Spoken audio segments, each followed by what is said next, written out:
game. So, maximum of 10 players kasi marami tayo sa pwede 10. So, dalawang grupo, 5 each team. So, ang goal nito, paunahan na makabuo ng sequence. Yung sequence is parang bingo na 5 na magkasunod.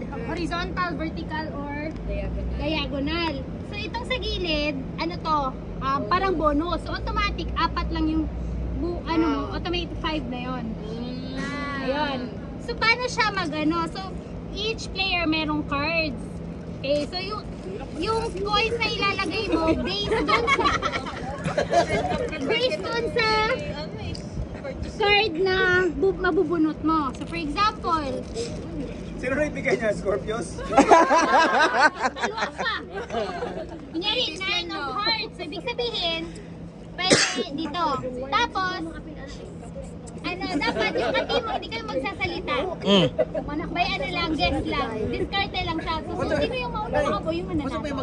Hindi ba pwedeng tig-10 para magulo? Tig-10 yung tigs para magulo. Hindi, ang 5 lang eh. Parang tigda dalawa? Pwede din. Pero mabilis siya. Tagilan. Mabilis siya. 5. Game.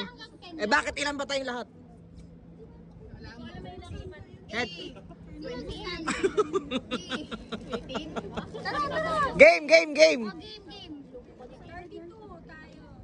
32? Wala si Kuya Romel tsaka si Kuya Buds. 30. 30 tayo. Pero meron yung asawa ni Ate Elaine tsaka si